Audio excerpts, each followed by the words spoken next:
Hello friends, आज हम capacitor के कुछ पॉइंट्स पढ़ने वाले हैं।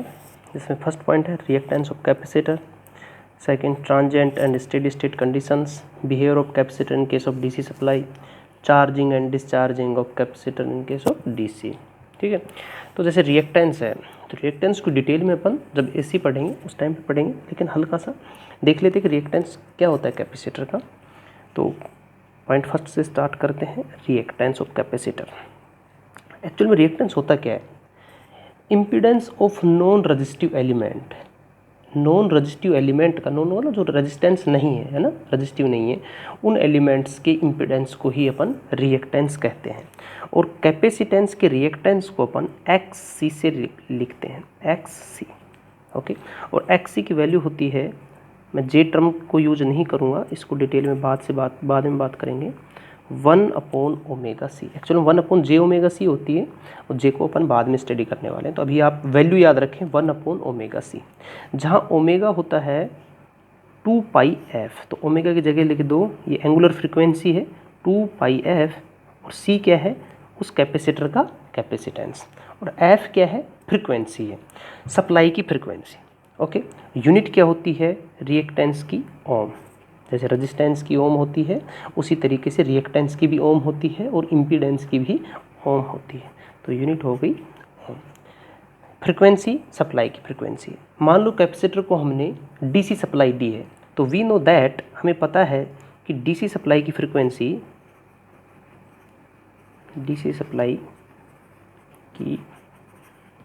कितनी होती है? आइडियल डीसी सप्लाई की फ्रीक्वेंसी 0 होती है। तो यदि मैं यहाँ 0 पुटअप कर दूंगा तो x C equals to 1/2πf की जगह 0 लिख दो इंटू सी, तो ये वैल्यू कितनी होने वाली है? 1/0 इजकल्स टू इन्फाइनाइट। अर्थात डीसी के केस में, इन case of DC supply, AC की बात अपन बाद में करेंगे, अभी डीसी ही देख लें। In case of DC supply x c की वैल्यू हो जाएगी इनफाइनाइट ओम। और इनफाइनाइट ओम का मतलब क्या होता है?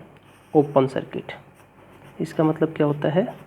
Open circuit. अर्थात जैसे ये कैपेसिटर है, इसको डीसी सप्लाई दी तो ये ओपन सर्किट हो जाएगा। ठीक है, लेकिन कब होगा ये? इन स्टेडी स्टेट कंडीशन। अभी फिर अपन स्टेडी स्टेट कंडीशन के बारे में पढ़ेंगे, तो पढ़ लें। एट स्टेडी स्टेट,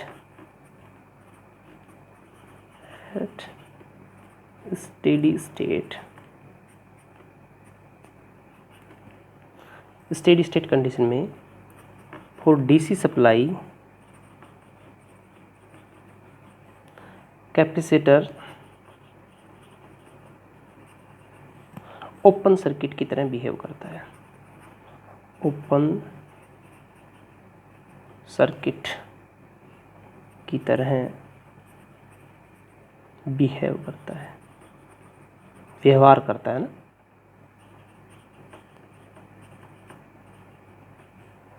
ओके, तो अब यहाँ जो ओपन सर्किट की तरह बिहेव करता है, ये तो यहाँ समझ में आ ही गया आपको कि फ्रीक्वेंसी 0 हो गई। डी सप्लाई की फ्रीक्वेंसी 0 होती है, इसलिए एक्स इनफाइनाइट हो गया। एक्स इनफाइनाइट होने का मतलब ओपन सर्किट हो ना, तो ये ओपन सर्किट की तरह बिहेव करेगा।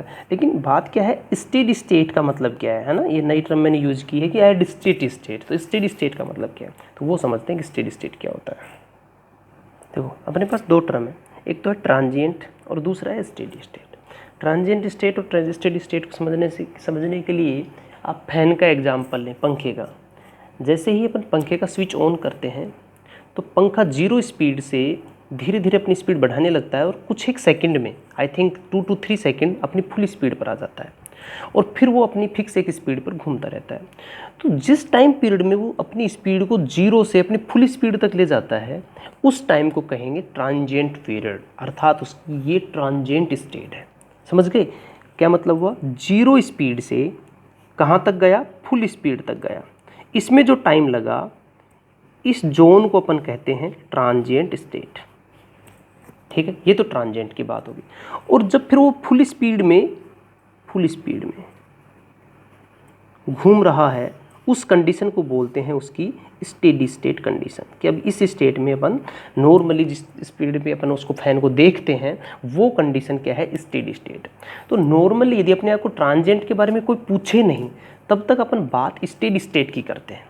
जैसे अपन ईडीसी पढ़ते हैं, हमेशा अपन स्टेडी स्टेट में पढ़ते हैं। यदि ट्रांजिएंट की बात करें तो ट्रांजिएंट बहुत अलग होता है स्टेडी स्टेट से।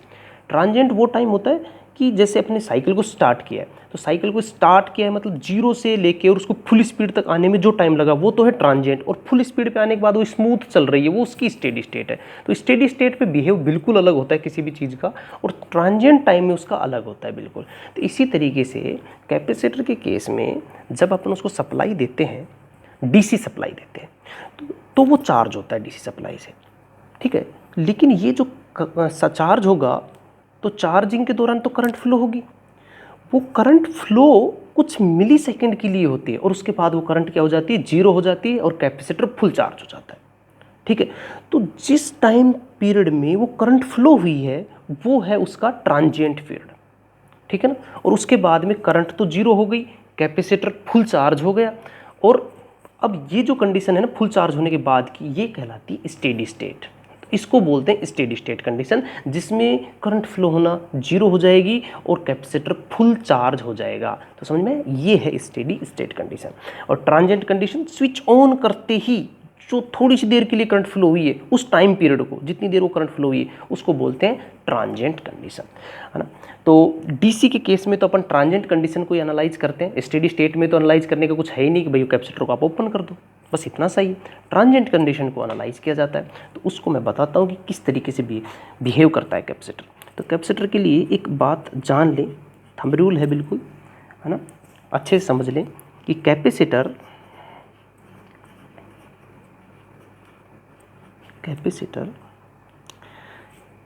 वोल्टेज चेंज का, वोल्टेज में परिवर्तन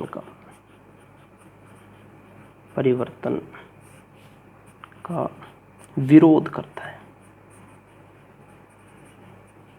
ये कन्फ्यूजन रहता है लोगों को कि वोल्टेज का विरोध करता है या वोल्टेज में परिवर्तन का विरोध करता है।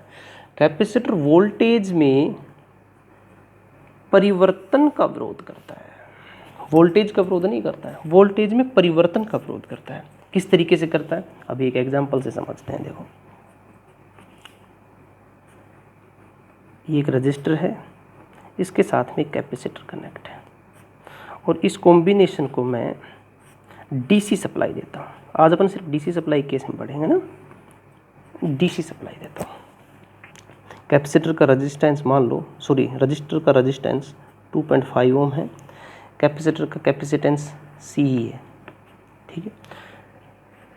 ये केस है, और यहाँ पर एक स्विच लगा हुआ है, इस तरीके से ये स्विच लगा हुआ है। अभी ये स्विच ओपन है, ठीक है।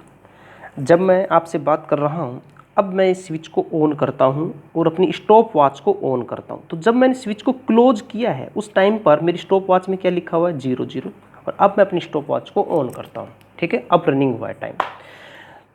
तो जैसे ही मैंने इस स्विच को ऑन किया, कैपेसिटर पर क्या इफेक्ट पड़ेगा, ये बात है।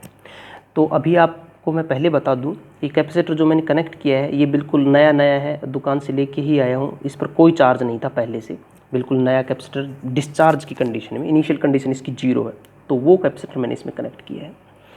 तो जैसे ही मैं सर्किट को क्लोज करूँगा, क्लोज करते ही कैपेसिटर पर कितना वोल्टेज आने वाला है, तो ये लाइन याद रखो, कैपेसिटर वोल्टेज में परिवर्तन का विरोध करता है।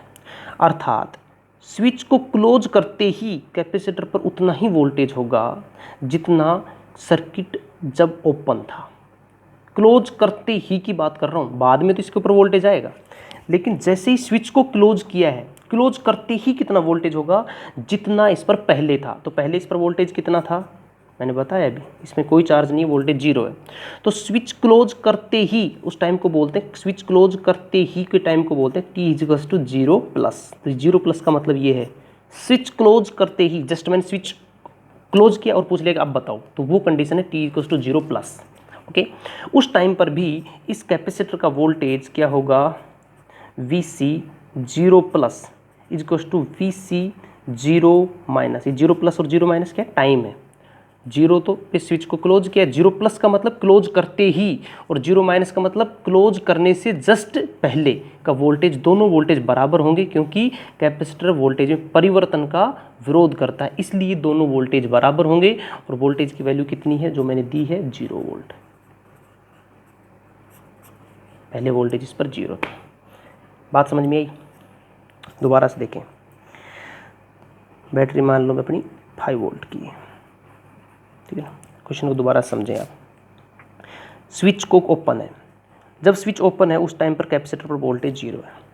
जैसे ही सर्किट को क्लोज किया, t को 0 पर मैंने क्लोज किया और t को 0 प्लस पर मैंने पूछ लिया, 0 और 0 प्लस में देखो कितना अंतर है, ये 0 वाला पॉइंट है।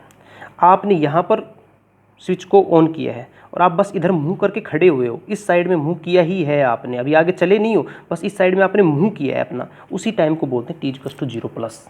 खड़े आप 0 पर ही हो लेकिन आपने अपना मुंह इधर कर लिया है कि आप इधर जाने वाले हो, उस कंडीशन को बोलते हैं t 0 प्लस, 0 प्लस की कंडीशन। ओके, तो स्विच को जस्ट क्लोज करते ही आप पूछें कि इस कैपेसिटर पर अब बताओ कितना वोल्टेज होने वाला है, तो वोल्टेज जितना पहले था उतना ही रहने वाला है, अर्थात 0 वोल्ट ही रहने वाला है t 0 प्लस पर। ठीक है, तो इसके ऊपर तो वोल्टेज हो गया 0, t 0 प्लस पर। तो बताओ इस पर रेजिस्टेंस पर वोल्टेज कितना आएगा, 5 वोल्ट, क्योंकि ये 5 वोल्ट कहीं ना कहीं तो ड्रॉप होगा इस सर्किट के अंदर। तो यहाँ पर 0 गया है तो पूरा पूरा वोल्टेज किस पर आ जाएगा, रेजिस्टेंस पर आ जाएगा। तो रेजिस्टेंस पर वोल्टेज कितना आ गया, 5 वोल्ट। तो बताओ इस सर्किट में करंट कितनी फ्लो होगी, t 0 प्लस पर, 5 वोल्ट इसके ऊपर वोल्टेज है, इसका रेजिस्टेंस 2.5 ओम है। तो I नहीं निकाल सकते, I V/R, तो I 5/2.5 कितना आया, 2 एम्पियर। तो आंसर आ जाएगा 2 एम्पियर। अर्थात एट t 0 प्लस सर्किट में करंट कितनी होगी, I 2 एम्पियर। ये कंडीशन ट्रांजिएंट कंडीशन है कि स्विच ऑन होते ही क्या हुआ, ये ट्रांजिएंट कंडीशन है। अब ये 2 एम्पियर करंट कुछ बहुत ज़्यादा देर तक फ्लो नहीं होने वाली है, ये तब तक फ्लो होगी जब तक कैपेसिटर फुल चार्ज नहीं हो जाता है। और कैपेसिटर को फुल चार्ज होने में मुश्किल से कुछ मिली सेकेंड लगते हैं, और वो किस पर डिपेंड करता है, सर्किट के टाइम कॉन्स्टेंट पर। ठीक है, सर्किट के टाइम कॉन्स्टेंट पर, सर्किट के टाइम कांस्टेंट पर डिपेंड करता है कि कैपेसिटर कितनी देर में फुल चार्ज हो जाएगा। और आरसी सर्किट का टाइम कांस्टेंट R × C होता है। कितना होता है, R × C। तो टाइम कांस्टेंट के 4 टाइम, मतलब 4 गुना कर दो टाइम कांस्टेंट को, इतनी देर में लगभग कैपेसिटर 99% चार्ज हो जाता है। और ये जो वैल्यू निकल के आती है कुछ मिली सेकेंड में निकल के आती है, अर्थात ये जो करंट है कुछ मिली सेकेंड फ्लो होने वाली है। और किस तरीके से फ्लो होने वाली, देखो स्विच को क्लोज करते ही तो 2 एम्पियर है, और धीरे धीरे ये रिड्यूस हो जाएगी और कुछ 1 मिली सेकेंड में ये 0 हो जाएगी। ठीक है, इस तरीके से फ्लो होगी। तो t 0 प्लस पर 2 एम्पियर, थोड़ी देर बाद में देखेंगे तो और कम, फिर कम कम कम होते होते 0 करंट फ्लो हो जाएगी। और वोल्टेज इसका उल्टा आएगा। वोल्टेज इस तरीके से, स्टार्टिंग में वोल्टेज देखो t 0 पर वोल्टेज कितना था, मैंने लिखा t 0 प्लस पर, 0 माइनस के बराबर रहता है 0 वोल्ट। और कुछ देर बाद में इसके ऊपर वोल्टेज कितना आ जाएगा, 5 वोल्ट। देखें कैसे आएगा 5 वोल्ट, जब अपनी करंट 0 होगी तो वोल्टेज कितना हो जाएगा, 5 वोल्ट। देखो 5 वोल्ट कैसे होगा एट स्टेडी स्टेट।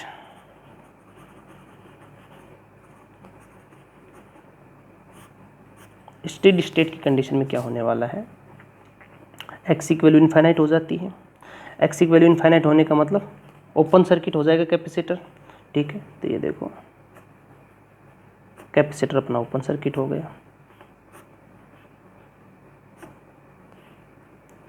5 वोल्ट 2.5। ठीक है, बताओ करंट कितनी होगी। अब जब कैपेसिटर ओपन सर्किट हो गया तो करंट कितनी होगी, 0। करंट 0 होगी तो इस रेजिस्टेंस पर वोल्टेज कितना आएगा, वोल्टेज आता है I × R। I की वैल्यू 0 है, R की वैल्यू 2.5 है, तो वैल्यू कितनी आ गई, 0 वोल्ट। तो यहाँ तो गया 0 वोल्ट, तो 5 वोल्ट पूरा का पूरा कहाँ जाएगा, इस ओपन सर्किट पर। तो यहाँ पर पूरा वोल्टेज कितना जाएगा, 5 वोल्ट। और यहाँ एक्चुअल में है क्या, कैपेसिटर है, तो कैपेसिटर पर वोल्टेज कितना आ गया 5 वोल्ट।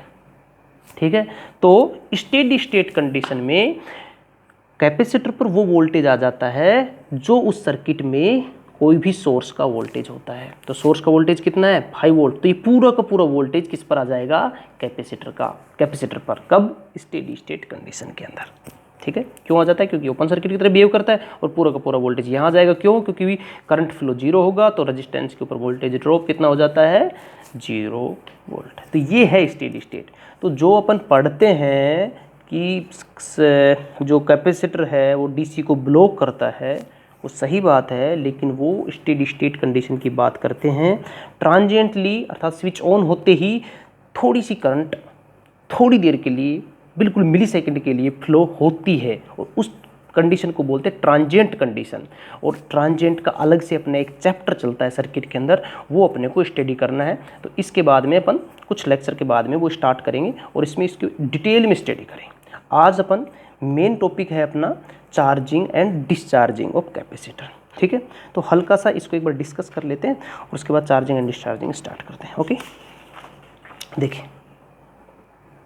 अपन ट्रांजिएंट कंडीशन की बात कर रहे हैं कि कैपेसिटर पर जो वोल्टेज है किस तरीके से इंक्रीज हो रहा है, धीरे धीरे किस फंक्शन से इंक्रीज होगा ना, तो उस फंक्शन के बारे में अपने को पढ़ाई करनी है आज। ओके, तो देखो इसके लिए एक शॉर्ट ट्रिक है, उसमें सिर्फ 2 वैल्यूज आपको पता होनी चाहिए, वो आप बिना कोई कैलकुलेशन के निकाल सकते हैं। तो एक बहुत अच्छा फॉर्मूला निकल के आएगा, VC अर्थात कैपेसिटर के ऊपर voltage is equals to V infinite plus बड़ा कोष्टक start V0 plus minus V infinite कोष्टक बंद e⁻t अपॉन। यहाँ अपने को क्या क्या निकालना है, कैपेसिटर के ऊपर वोल्टेज कब, इनफाइनाइट टाइम पर। ये जो नीचे सफिक्स में लिखा हुआ है ना, ये इनफाइनाइट टाइम है, इनफाइनाइट टाइम पर। ये कैपेसिटर के ऊपर वोल्टेज कब, 0 प्लस पर। 0 प्लस का मतलब ये अपना स्विच है, स्विच को क्लोज करते ही उसको 0 प्लस टाइम बोलते हैं। वी इनफाइनाइट सेम ही होगा, e⁻t अपॉन टो क्या है, सर्किट का टाइम कांस्टेंट, सर्किट का टाइम कांस्टेंट।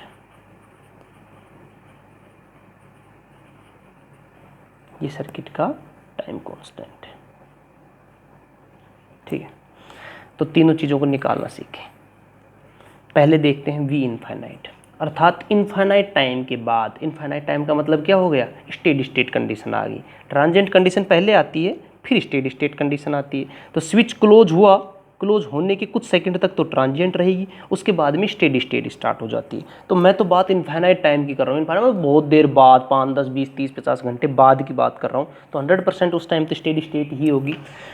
तो स्टेडी स्टेट कंडीशन में इस कैपेसिटर पर कितना वोल्टेज होगा, ये क्वेश्चन है। तो अपने को पता है डीसी सप्लाई है, कैपेसिटर इनफाइनाइट टाइम के बाद ओपन सर्किट हो जाएगा। तो इनफाइनाइट टाइम पर क्या होता है, कैपेसिटर ओपन सर्किट हो जाता है, कैपेसिटर ओपन सर्किट हो जाएगा। और जब कैपेसिटर ओपन सर्किट हो जाएगा तो ये बैटरी का वोल्टेज पूरा का पूरा किस पर चला जाएगा, कैपेसिटर पर। जो ओपन सर्किट में करंट तो 0 हो जाती है, करंट 0 हो जाएगी तो इसके ऊपर वोल्टेज ड्रॉप तो 0 हो जाएगा, क्योंकि वोल्टेज ड्रॉप I/R होता है, I0, तो ये वोल्टेज तो 0 हो गया। तो पूरा का पूरा वोल्टेज किस पर चला जाएगा, कैपेसिटर पर। तो V इनफाइनाइट की वैल्यू तो हो गई अपनी V, अर्थात बैटरी के वोल्टेज के बराबर। तो एक चीज़ तो निकल के आ गई। सेकंड है V0 प्लस। तो अपने को पता है कि कैपेसिटर वोल्टेज परिवर्तन का विरोध करता है। तो स्विच जस्ट क्लोज होने के बाद जो वोल्टेज है वो उतना ही होगा जितना स्विच क्लोज होने से पहले था। तो स्विच क्लोज होने से पहले मैं मान के चल रहा हूँ कि कैपेसिटर अपना डिस्चार्ज है कंप्लीटली, उस पर कोई वोल्टेज नहीं है, तो पहले इस पर 0 वोल्ट है। तो स्विच जस्ट क्लोज होते ही भी इसके ऊपर वोल्टेज कितना रहेगा, 0 वोल्ट। क्यों, क्योंकि कैपेसिटर वोल्टेज चेंज का फोर्स करता है, 0 वोल्ट हो गया। वी इनफाइनाइट की वैल्यू भी अपने निकाली ही है, वी आ जाएगी V volt, e⁻t upon to क्या है, time constant. Time constant, RC circuit का टाइम कांस्टेंट होता है आर इंटू सी सेकेंड। तो आरसी की यूनिट देख लो, आर इंटू सी को कभी मल्टीप्लाई कर दी तो उसकी यूनिट सेकेंड में आ जाती है। तो इस सर्किट का कैपेसिटेंस कितना है सी, और इन दोनों टर्मिनलों को रखते हुए बैटरी को इसके इंटरनल इम्पीडेंस से रिप्लेस कर दो। तो आइडियल बैटरी का रेजिस्टेंस कितना होता है, जीरो, वोल्टेज सोर्स का इंटरनल रेजिस्टेंस जीरो। तो इसको शॉर्ट सर्किट कर देंगे। तो इन दोनों टर्मिनलों के इस कैपेसिटर को यहाँ से हटा दो और इन दोनों टर्मिनलों के बीच देखो कितना रेजिस्टेंस है, सिर्फ आर। तो रेजिस्टेंस कितना हो गया आर, कैपेसिटेंस कितना है सी, तो ये हो गया इसका टाइम कांस्टेंट। तो टॉक की जगह क्या लिख देंगे अपन, आर सी। तो देखो अब वी सी बराबर क्या निकल के आने वाला है, वी सी इजकस टू वी इनफाइनाइट की वैल्यू कितनी है, v plus v zero plus की value zero minus v infinite की वैल्यू वी इंटू ई की power minus t upon tau की जगह क्या आया, आर इंटू सी। अब टेंशन ना लें, इस चीज़ को पूरी डिटेल में पढ़ाएंगे जब अपन ट्रांजेंट पढ़ेंगे तब, और काफ़ी डिटेल में स्टडी करेंगे इसकी, या आर सी कैसे निकालते हैं, अच्छे अच्छे क्वेश्चन सोल्व करेंगे तब ढंग से समझ में आएगा। तो वी सी इजकस टू वी, ये जीरो है तो ये प्लस माइनस क्या हो गया, माइनस वी इंटू ई की power minus t upon R C.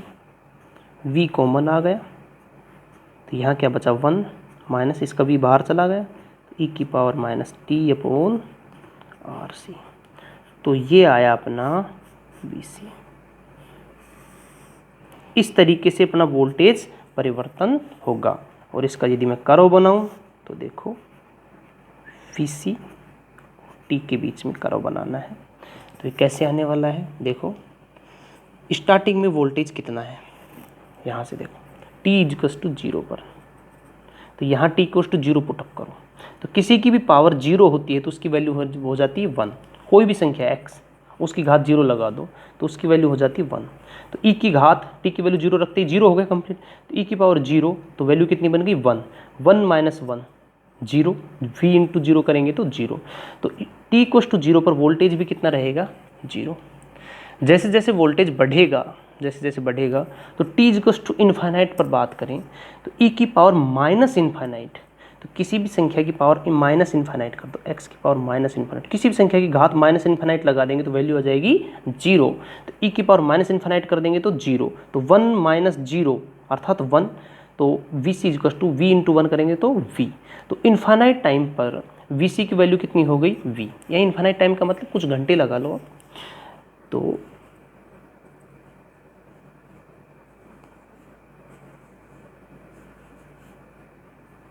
Starting में जीरो थी, एक्सपोनेंशियली बढ़ रही है,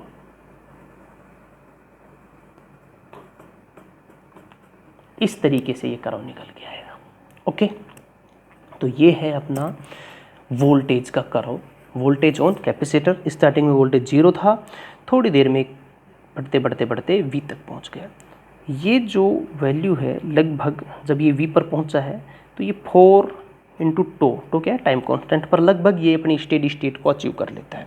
और टाइम कांस्टेंट क्या है, टाइम कांस्टेंट को किस तरीके से डिफाइन किया गया है, टी इक्वस टू जीरो पर इस कर्व पर एक स्पर्श रेखा खींचो। ये स्पर्श रेखा इस मैक्सिमम वैल्यू को जहाँ कट करे उसको नीचे की तरफ ले आओ, और ये जो टाइम निकल के आएगा इसको बोलते हैं टो। और टो की वैल्यू कितनी होती है, आर इंटू सी सेकेंड। ठीक है, इस लाइन ने जहाँ इस कर्व को कट किया है उसको इधर लेके आओ।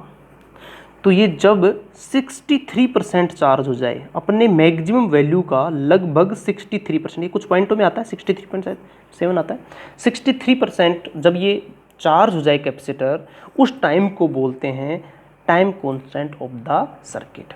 अर्थात जब कैपेसिटर अपनी मैक्सिमम वैल्यू का 63% अचीव कर ले, चाहे वो चार्ज की बात हो या वोल्टेज की बात हो, तो उस टाइम को, जिस टाइम में उसने अपने 63% किसका, मैक्सिमम का 63% अचीव किया है, उसको बोलते हैं टाइम कांस्टेंट। ओके, वो सर्किट का टाइम कांस्टेंट कहलाता है। तो ये तो था शॉर्टकट तरीका जिसमें अपन ने सिर्फ वी इनफाइनाइट की वैल्यू निकाली, वी जीरो की वैल्यू निकाली और इक्वेशन लिख दी। ठीक है, लेकिन एग्जाम के अंदर इसको सही तरीके से अर्थात लेंथी वे से इंटीग्रेशन और डिफरेंशिएशन जो है सब कर आके और इसको सोल्व करके आना है। तो उसको मैं एक बार क्विक रिवाइज करवा देता हूँ कि किस तरीके से कैपेसिटर की चार्जिंग को आपको सोल्व करके आना है एग्जाम में। ये है charging of capacitor. RC circuit है, डीसी सप्लाई दी, बैटरी का वोल्टेज ई वोल्ट मान लिया है मैंने, टी को 0 पर सर्किट को क्लोज किया है। पहले कैपेसिटर बिल्कुल डिस्चार्ज था, इसके ऊपर कोई चार्ज नहीं था, क्यू की वैल्यू 0 थी, वी की वैल्यू भी 0 थी। जो होगा सर्किट को क्लोज करने के बाद होगा। तो स्विच को टी को 0 पर मैंने क्लोज कर दिया है, ठीक है। अब आप इसमें एक करंट फ्लो करवा दो, आई करंट फ्लो करवा दो, ठीक है, ओके। और केवीएल अप्लाई कर दो। तो केवीएल मैं यूं घूम के जा रहा हूँ, किसी ने मेरा वीडियो नहीं देखा है केवीएल केसीएल वाला तो वो देख लें, ठीक है। अप्लाई केवीएल, इधर से गया लास्ट साइन प्लस का आया तो ई प्लस का ही ले लिया, इधर से गया लास्ट साइन माइनस का है तो माइनस का वी आर है, पहले मैं वी आर ही लिख लेता हूँ, plus minus last sign minus का आया, V C is equal to 0। तो ई का तो ई लिख दो, माइनस वी आर की वैल्यू क्या होती है आई इंटू आर, मान लो आई करंट फ्लो भी उस हिसाब से, तो i into r minus v c capacitor के ऊपर voltage, q is equal to क्या होता है सी इंटू वी, तो वी इज इक्वल टू क्या हो गया q upon c, small q लिख लो आप। तो वी सी की वैल्यू होगी q upon c is equal to 0। We know that i is equal to क्या होता है d q upon d t, है ना, आवेश में परिवर्तन की दर करंट कहलाती। तो E माइनस आर को पहले लिख लो, d q upon t t minus Q upon c is equals to 0, okay. R D Q by d two को उधर लेके जाओ बराबर के, तो प्लस का हो जाएगा, बाकी सबको इधर ही रहने दो। तो R D Q by D T को उधर ले गए बराबर E minus Q upon C. तो R D Q by D T is equals to E C minus Q divide by C, okay. D Q को इधर ही रखो, तो क्यू के पास में क्यू को इधर ले आओ, तो क्यू वाली टर्म्स ये है कंप्लीट, इस टर्म्स को इधर ले आओ और ये जो हैं इनको उधर लेके चले जाओ।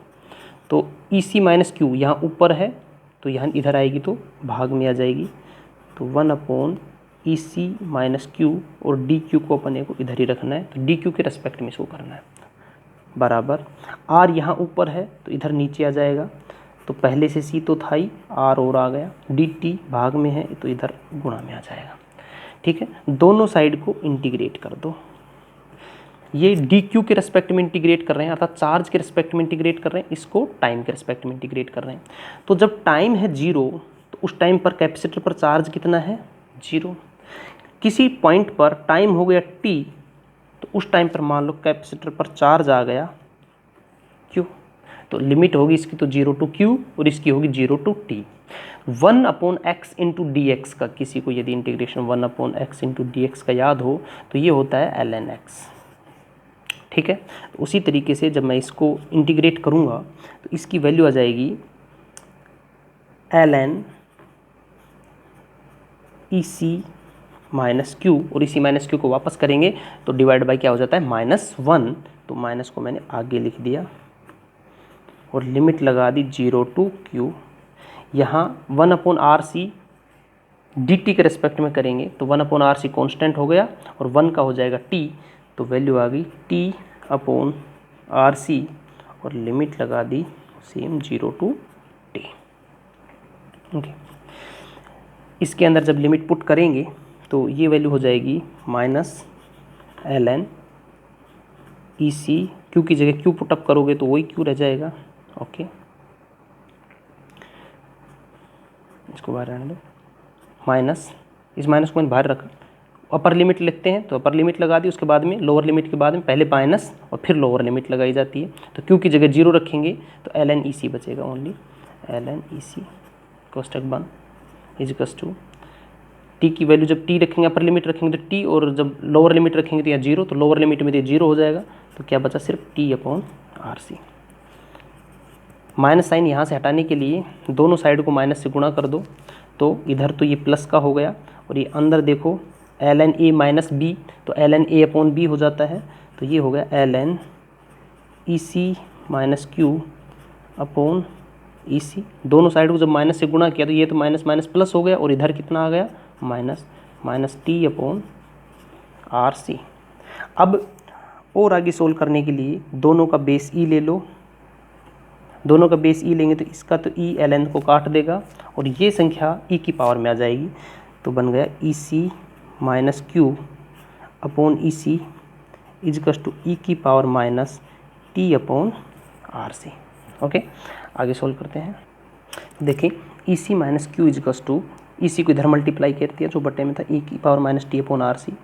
तो Q, ये Q किस पर है, कैपेसिटर पर, तो इसलिए QC लिख सकते हैं इसको, QC इजकस टू, तो इसको इधर भेजें और इसको इधर भेज दिया, तो EC माइनस EC की power minus t upon RC, EC को कॉमन ले लिया, और Q इजकस टू क्या होता है C इंटू V, और यहाँ V की वैल्यू क्या है E, तो E इंटू C क्या है, चार्ज है, तो इसी को अपन ने Q लिख दिया। और ये Q किसका है, बैटरी, जो मैक्सिमम चार्ज हो सकता है वो चार्ज है, तो Q मैक्सिमम 1 माइनस ई की power minus t upon RC। यदि मैं T की जगह RC पुटअप करूँ, है ना, तो Q इजकस टू निकल के आएगा 0.63 इंटू Q मैक्सिमम, अर्थात इस पूरी संख्या की वैल्यू कितनी निकल के 0.63, और उसको Q मैक्सिमम से मल्टीप्लाई कर दिया। ठीक है, तो मैं यहाँ से ये शो करना चाह रहा हूँ कि टाइम कॉन्स्टेंट वो वैल्यू होती है, टाइम का वो वैल्यू है जिस पर अपना कैपेसिटर 63%, मैक्सिमम का 63% चार्ज हो जाता है। तो किसी सर्किट का टाइम कांस्टेंट टाइम की वो वैल्यू है जिस पर अपना कैपेसिटर मैक्सिमम का 63% चार्ज हो जाता है। ओके, जो कि Q प्रोपोर्शनल टू V होता है। तो यहाँ जिस तरह QC था उसकी जगह VC इजकस टू Q मैक्सिमम की जगह में V, जो यहाँ अपने सर्किट में V की वैल्यू क्या है, E है, बैटरी E वोल्ट की है ना, तो E रख दिया, बाकी वही सेम है 1 माइनस ई की power minus t upon RC, और ये RC क्या है अपना टाइम कांस्टेंट। तो ये तो था चार्जिंग ऑफ कैपेसिटर। अब देखते हैं डिस्चार्जिंग ऑफ कैपेसिटर। चार्जिंग का कर्व इस तरीके से Q और T के बीच में कर्व बनाया, 0 से स्टार्ट होगा चार्ज और धीरे धीरे बढ़ते बढ़ते ये मैक्सिमम वैल्यू तक पहुंचता है, और ये कुछ मिली सेकेंड में ही अपनी मैक्सिमम वैल्यू को अचीव कर लेगा, और उसके बाद में स्टेडी स्टेट कंडीशन आ जाती है। तो ये यहाँ से यहाँ तक जो कंडीशन है इसको तो बोलते हैं ट्रांजिएंट, और इसके बाद में जो टाइम स्टार्ट होता है इसको बोलते हैं स्टेडी स्टेट। ठीक है, ये डिस्चार्जिंग का सर्किट है। कैपेसिटर पहले V वोल्ट तक चार्ज है, स्विच को T इक्वल टू 0 पर हमने क्लोज कर दिया। तो पहले V वोल्ट तक चार्ज था, क्लोज करते ही भी इस पर वोल्टेज V रहेगा, तो V0 प्लस की वैल्यू 0 V हो गई। V इन्फाइनाइट मतलब बहुत टाइम बाद में कैपेसिटर फुल्ली डिस्चार्ज हो जाएगा, तो V इन्फाइनाइट की वैल्यू 0 हो गई। ठीक है, VC equal to V infinite plus V0 plus minus V infinite की power minus t upon RC मैंने बताया ही था, उसमें वैल्यू पुटअप कर दो, V इन्फाइनाइट की वैल्यू 0, V0 प्लस की वैल्यू V इन्फाइनाइट की वैल्यू 0, तो इक्वेशन निकल गई VC equal to V into की power minus t upon RC। कराओ, जब T की वैल्यू 0 पुटअप करेंगे तो वैल्यू हो जाएगी V, क्योंकि किसी की पावर 0 होती है तो 1 हो जाती है इसकी वैल्यू, किसी की घात 0 करते हैं तो वैल्यू 1 आती है। तो VC इक्वल टू V, तो T इक्वल टू 0 पर तो V वैल्यू होगी, इन्फाइनाइट के ऊपर e की पावर माइनस इन्फाइनाइट करेंगे तो 0, तो VC की वैल्यू क्या हो जाएगी 0। थैंक यू फ्रेंड्स, मिलते हैं नेक्स्ट लेक्चर में मैग्नेटिक थ्योरी के साथ।